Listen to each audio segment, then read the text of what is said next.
शहरियों तक ये बात पहुंचाना चाहता हूँ कि ये कोई ऐसा प्रोजेक्ट नहीं है कि जिसे आप किसी एक बिल्डिंग की सूरत में देखना चाहते हैं। ये आपको स्कैटर्ड सिचुएशन में आपको नजर आएगा, इसका इम्पैक्ट ग्राउंड पे नजर आएगा। शहरी हैं उन तक ये चीज जरूर आगाही मुहिम चलाई जाएगी, हर सेक्टर में, हर वार्ड में, वार्ड लेवल तक, घरों तक, हर इलेक्ट्रॉनिक प्रिंट, हर मीडिया के जरिए भी। Sir, solid waste management project काफ़ी तवील अरसे से पेंडिंग चला आ रहा है। अब इसकी प्रोग्रेस क्या है? एक तो ये बताएं कि इसका आगाज़ कब हुआ, इसकी लागत क्या है और क्या प्रोग्रेस है?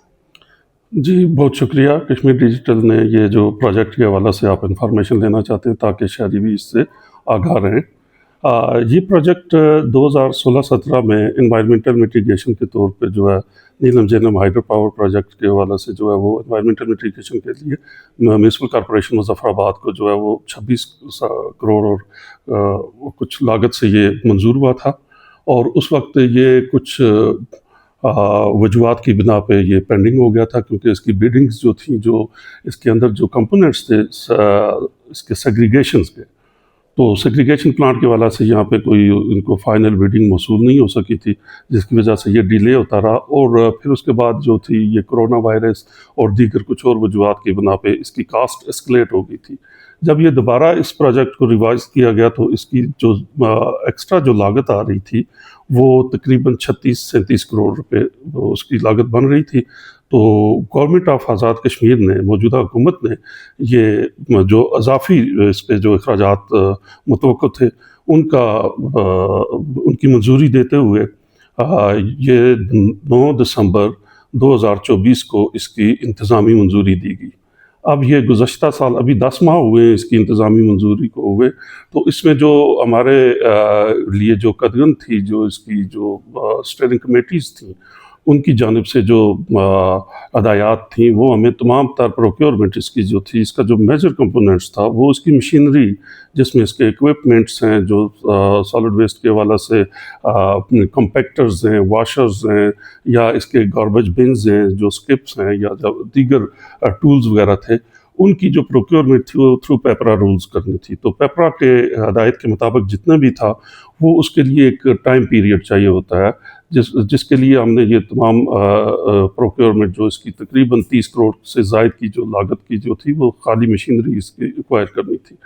तो उसके लिए जब ये हमने फरवरी 2025 में जब ये इस पे काम शुरू किया, तो 3-4 माह का ये प्रोसीजर होता है। तो हमें जो लास्ट जो हमारी जो सप्लाई आना थी, जो कामयाब बिडर्स थे, तो वो 31 अक्टूबर तक वो कंप्लीट होना थी। तो चूँकि पाकिस्तान के अंदर जो कुछ मखसूस हालात रहे, जिसमें बनियान अल मरसूस, हमारा जो मार्का बनियान अल मरसूस था, उसके बाद जो पाकिस्तान के अंदर फ्लडिंग हुई, या जो दीगर TLP के जो वहाँ पे हुए मुजाहरे वगैरह, तो उसकी बुनियाद पे ज़्यादा फ्लडिंग के वाला से जो मैन्युफैक्चरर्स थे उनकी जानब से डिले हुआ है इसकी प्रोविजन में, जो हमारे सप्लाईज जो थी, हमारे जो ऑर्डर जो हमें मतलब सप्लाई होना थी वो उनमें डिले हुआ। लेकिन उसके बावजूद इस वक्त अब हमारी प्रोक्योरमेंट का 50% तो जो है कंप्लीट हो चुका है। जो हमारे पास इस वक्त जो रिक्शा जाते हैं, या जो उसके कंटेनर्स हैं, या जितने गार्बेज बिन्स हैं, जो दीगर इक्विपमेंट्स हैं, बैग्स हो गए, या घरों में प्रोवाइड करने वाले बिन्स हैं, वो हमें मौसूल हो चुके हैं। आप देख सकते हैं हमारे पास इस वक्त वो स्टॉक में मौजूद भी हैं। और इसके बाद जो इसका सेकंड जो मेजर कंपोनेंट था इसका सेग्रीगेशन प्लांट का, उसके लिए हमें कोई भी बिड जो है वो कोई भी बिडर कामयाब नहीं हो सका था, तो उसके लिए रीबिड करना थी। तो हमने ये देखा कि उसके लिए जो हमने सेग्रीगेशन प्लांट रखा था वो इतना हाईली सोफिस्टिकेटेड रिकमेंडेड था कि जो पाकिस्तान में कहीं पे भी उसकी कोई मिसाल नहीं थी। हमने उसके लिए दोबारा रिविज़िट किया, पाकिस्तान के मुख्तलिफ शहरों में अपने जो टेक्निकल के जो लोग थे उनको भेजा कि दोबारा इसको देखा जाए कि ये क्या फिजिबल है आज़ाद कश्मीर के अंदर। जो अगर पाकिस्तान में प्रैक्टिस नहीं हो रही तो हम आज़ाद कश्मीर के अंदर उसको कैसे वो कर सकते। तो थोड़ा सा उसकी मॉडिफिकेशंस में कुछ तब्दीलियाँ हमें जो है वो टेक्निकल माहिरीन की जानब से मौसूल हुई। फिर दोबारा हमने उसको रिपीट किया। अभी गुज़श्ता वीक हमने उसको की बिडिंग कर दी है, तो 10-15 दिन के अंदर हमें उसकी मौसूल हो जाएंगी, और 11 तारीख को हम उसकी प्री बिडिंग भी हो रही है। तो उम्मीद है ये कि मिड दिसंबर में जो है वो उसका जो है वो हम प्रोक्योरमेंट के लिए कोई ऑर्डर्स वगैरह वो जो है सप्लाई ऑर्डर्स हम दे देंगे, और इस दफ़ा उम्मीद है कि हमें अच्छे बिडर्स जो हैं वो उसमें पार्टिसिपेट करेंगे। तो विदाउट सेग्रीगेशन प्लांट के ये प्रोजेक्ट जो है वो एक अधूरा प्रोजेक्ट रह जाता है। तो इस इस प्लांट की सर आप बात कर रहे हैं, इससे मुराद रिसाइकलिंग प्लांट है या ये जो मसलन हमारा वेस्ट है उसको कहीं पे डिस्पोज ऑफ करने का भी प्रोसेस है, जरा आसान लफ्जों में आम लोगों की समझ के लिए बताएं। अच्छा, ये रिसाइकलिंग जो होता है ना, रिसाइकलिंग तो होता है कि किसी एक शेप से आपको उसको दूसरी शक्ल में जो है वो रीयूज़ करने के लिए आप किसी चीज़ को, वेस्ट को जो है वो इस्तेमाल कर सकें। लेकिन ये रिसाइकलिंग नहीं, पहले इसमें रिसाइकलिंग प्रोजेक्ट एमआरएफ जो था, मटेरियल रिसाइकलिंग फैसिलिटी था, उसको जब रिवाइज़ किया गया इस प्रोजेक्ट को, उसमें ये था कि इसको हम सिर्फ सेग्रीगेशन तक लाएँ। कि इसमें सेग्रीगेशन का मतलब होता है कि आपने कूड़े को जो है वो मुख्तलिफ उसके जो है ऑर्गेनिक है, इनऑर्गेनिक वेस्ट है, या मतलब किचन का जो हमारा वेस्ट होता है उसको अलग करना है, जो कंपोस्ट मतलब डिकम्पोज हो जाए, जो ख़त्म हो सकता है, सादा अल्फाज में जो ख़त्म हो सकता है, जो एनवायरमेंटल हैज़र्ड नहीं होता। अब इसमें जो एनवायरमेंटल हैज़र्ड है वो होता है प्लास्टिक वेस्ट होता है, टॉक्सिक वेस्ट होता है, और जो इनऑर्गेनिक वेस्ट है जो सदियों तक आप किसी एक पॉलीथीन बैग की अगर मिसाल लें, या आप ये जो हमारा डायपर्स यूज़ होते हैं, ये डायपर जो है ये आपको 500 से 5000 साल तक भी ये अगर ज़मीन में रहेगा ये डिकम्पोज नहीं होता। इसके अंदर ऐसी वो केमिकल्स होते हैं, वो यूज़ होते हैं, फिर उसके बाद इनकी जो है वो एक टॉक्सिक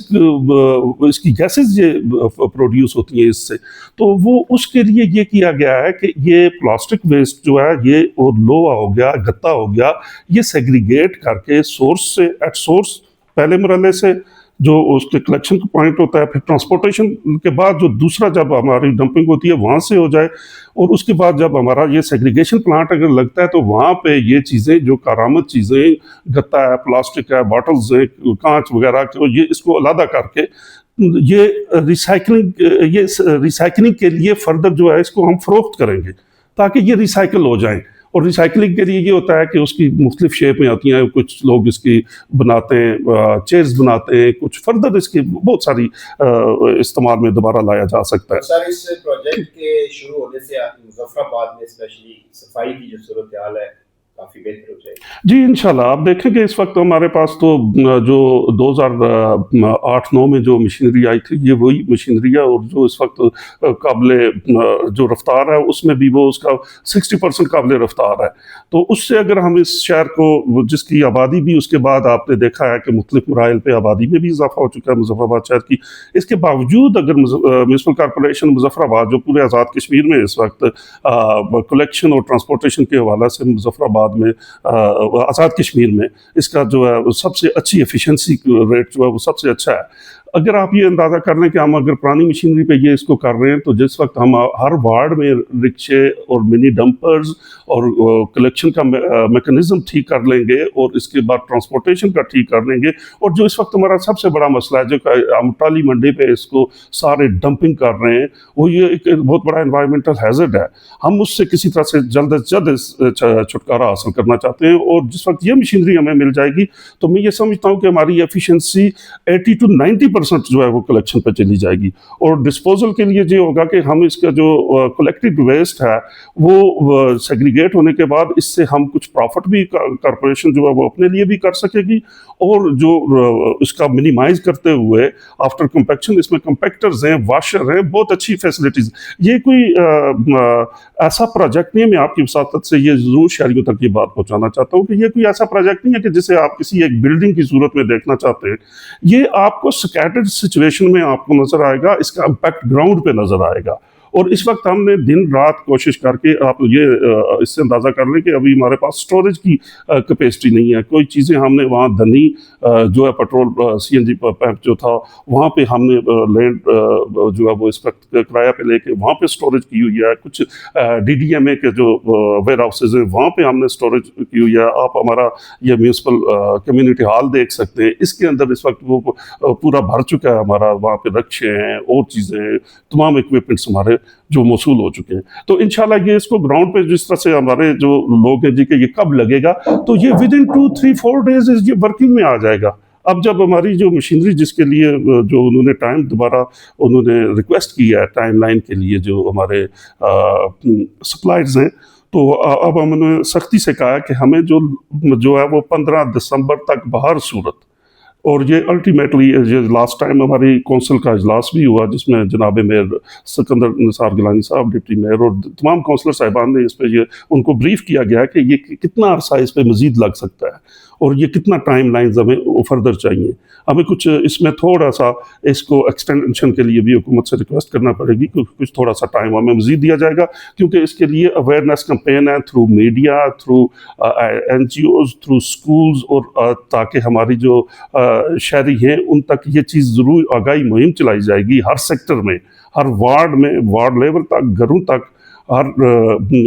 इलेक्ट्रॉनिक, प्रिंट, हर मीडिया के ज़रिए भी, और सेमिनार्स होंगे, वर्कशॉप्स होंगी, ताकि लोगों के अंदर ये आगाही ज़रूर हो, उन्हें ये मालूम ज़रूर होना चाहिए कि जब कूड़ा हम उठाते हैं घरों से तो ये किस तरह से इसको डिस्पोज कैसे करना है, हमने घर में इसको कैसे सेग्रीगेट करना है, और आगे जो है कारपोरेशन जो है वो जब कलेक्ट करेगी उनके पास कौन सा कूड़ा जाना चाहिए।